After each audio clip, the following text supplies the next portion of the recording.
America 47వ అధ్యక్షుడిగా Donald Trump రెండోసారి ప్రమాణ స్వీకారం చేశాడు.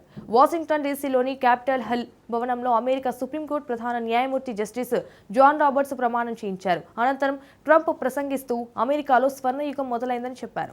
అమెరికా అన్ని రంగాల్లో వర్ధిల్లుతుందని, ప్రపంచవ్యాప్తంగా మళ్లీ గౌరవం పొందుతుందన్నారు. అమెరికా ఫస్ట్ నినాదంగా దేశాన్ని అగ్రస్థానంలో నిలుపుతామన్నాడు. తొలి రోజు ట్రంప్ 80 ఎగ్జిక్యూటివ్ ఆర్డర్లపై సంతకాలు చేశారు. అంతకుముందు రోజు వాషింగ్టన్లో నిర్వహించిన విక్టరీ సభలో మాట్లాడారు. తొలి 100 రోజుల పాలనలో అద్భుతాలు చూడబోతున్నారంటూ ట్రంప్ చెప్పారు. అసలు తొలి 100 రోజుల్లో ట్రంప్ పాలన ఎలా ఉండబోతోంది, ఏ అంశాలపై ట్రంప్ ప్రాధాన్యమిచ్చారు, వాచ్ ది స్టోరీ.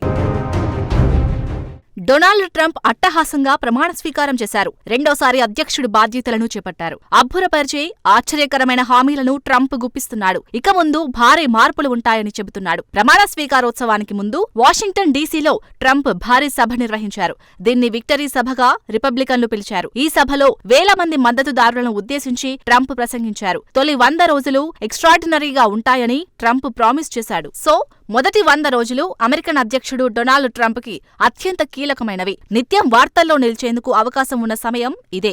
భారీగా హామీలు గుప్పించడంతో పాటు అమెరికన్ ఓటర్లను కలవడం, అమెరికా మిత్ర దేశాల్లో పర్యటించడం వంటి కార్యకలాపాలను ట్రంప్ చేయనున్నారు. కీలకమైన 100 రోజుల్లో తొలి రోజు నుంచి ట్రంప్ ఏం చేయబోతున్నారు? తొలి 100 రోజుల్లో అధ్యక్ష కార్యాలయంలో ఎలాంటి నిర్ణయాలు తీసుకోనున్నారు? ట్రంప్ భారీగా సందడి చేయబోతున్నారు.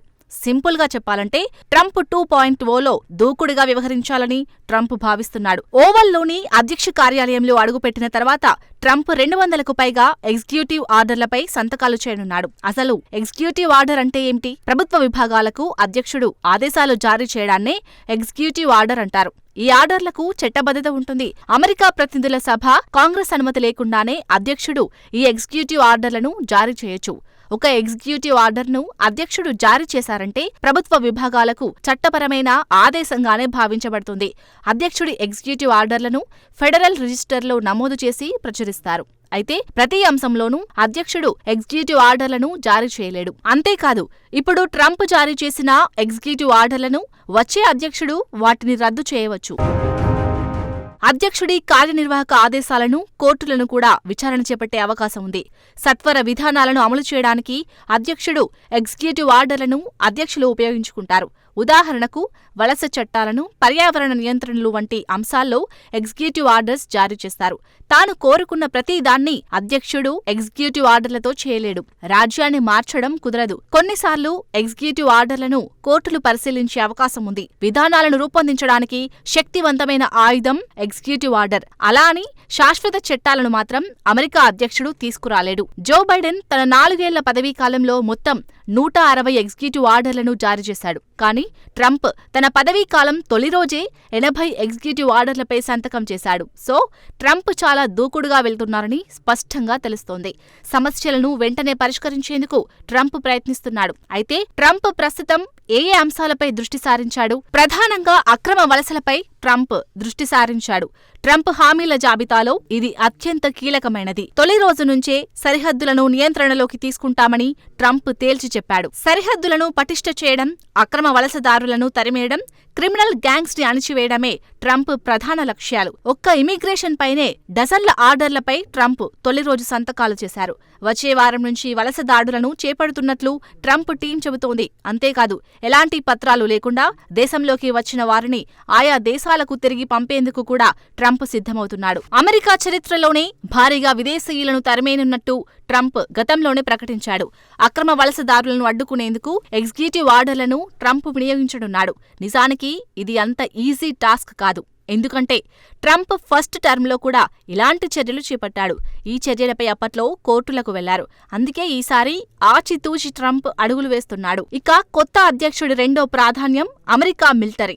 ఈసారి కొన్ని సాహసోపేతమైన సంస్కరణలను మిలిటరీలో తీసుకొచ్చేందుకు ట్రంప్ ప్రయత్నిస్తున్నాడు. మిలిటరీ పరంగా 2 కీలక నిర్ణయాలు ట్రంప్ తీసుకోనున్నాడు. అమెరికా గగనతల రక్షణ వ్యవస్థలను బలోపేతం చేయనున్నాడు. అందుకు క్షిపణి రక్షక వ్యవస్థను రూపొందించాలని అనుకుంటున్నాడు. ఇజ్రాయెల్ ఐరన్ డోమ్ తరహా లాంటిదన్నమాట.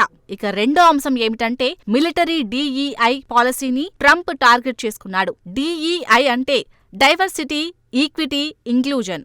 ఈ విధానాన్ని ట్రంప్ తొలగించాలనుకుంటున్నాడు. వాస్తవానికి అమెరికాలో DEI అనేది వివాదాస్పదమైంది. ఇందులో కోటా ప్లస్ ప్రమోషన్లు ఉంటాయి.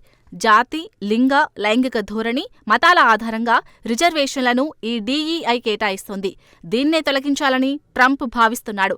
ఇక ట్రంప్ మూడో ప్రాధాన్యం ఏమిటంటే వృధా ఖర్చులను కూడా ట్రంప్ తగ్గించాలని యోచిస్తున్నాడు. ప్రభుత్వ వృధా వ్యయాలను తగ్గించేందుకు డోజ్కు చీఫ్గా ఇలాన్ మస్క్ను ట్రంప్ ప్రకటించాడు. డోజ్ అంటే డిపార్ట్మెంట్ ఆఫ్ గవర్నమెంట్ ఎఫిషియన్సీ.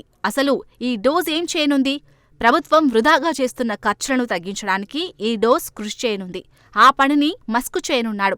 ఎన్నికలకు ముందు నుంచే ట్రంప్, ఇలాన్ మస్క్ కలిసి పనిచేస్తున్నారు. వాషింగ్టన్ DC విక్టరీ సభలో కూడా ఇలాన్ మస్క్ కనిపించాడు. అయితే సభకు మస్క్ ఒక్కడే రాలేదు, ఎక్స్ను కూడా తీసుకొచ్చారు. ఎక్స్ అంటే ట్విట్టర్ అనుకునేరు. ఎక్స్ అంటే మస్క్ కొడుకు. ఆ సభలో చిన్నారి సందడి చేశాడు. ట్రంప్ అడ్మినిస్ట్రేషన్లో ఇలాన్ మస్క్ ప్రభావం భారీగా ఉంది. ప్రపంచ నేతలతో ట్రంప్ మాట్లాడేటప్పుడు ఇలాన్ మస్క్ను లైన్లో పెట్టుకున్నాడు. గూగుల్ CEO సుందర్ పిచాయ్తో ట్రంప్ మాట్లాడినప్పుడు కూడా మస్క్ ఉన్నాడు. సో సమీప భవిష్యత్తులో మస్క్ ట్రంప్తో కలిసి ఎక్కువగా కనిపించే అవకాశాలు ఉన్నాయి. మస్క్ ట్రంప్ సాన్నిహిత్యంతో అంతర్గత కుమ్ములాటలు కూడా మొదలయ్యాయి. ఈ బంధంతో వివేక్ రామస్వామి అసంతృప్తిగా ఉన్నాడు. మస్క్తో కలిసి డోజ్లో పనిచేసేందుకు విముఖత వ్యక్తం చేస్తున్నాడు.